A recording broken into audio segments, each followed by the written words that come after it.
uždega švieselę, jis toksai stringas ir kitam eilėraščių rinkiny aš net sušukau, yra šviesos ir tamsoje, irgi apie jonvabalį. Ir čia turiu vieną eilėraštį apie jonvabalį, apie tokį mielą vabalą, ir tas žiūrėjimas į jį mane nuteikė labai viltingai.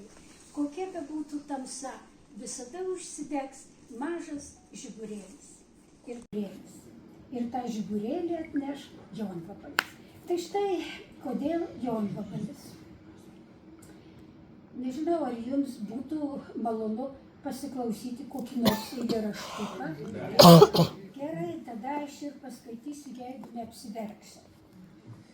Pagrindinės mano visos poezijos temos yra kalba, kalbos išlikimas, tėvynės ilgesys ir vaikas.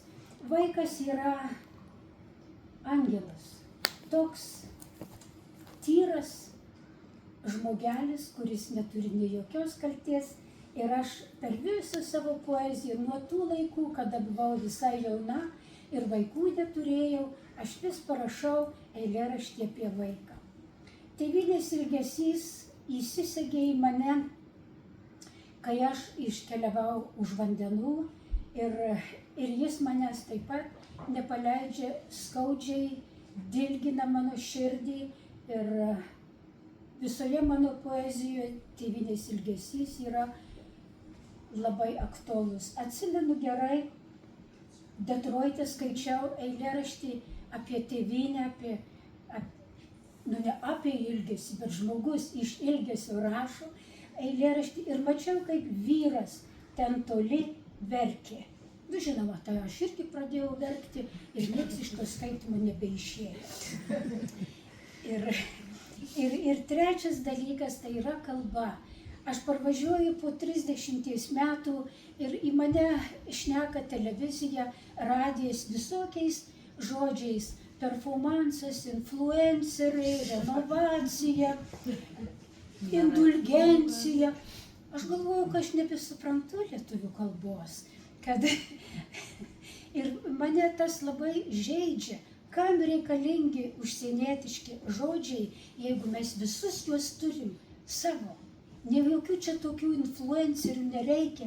Mes turim tuos žodžius ir net po 2-3 sinonimus kiekvienam tam atėjusiam angliškam žodžiui.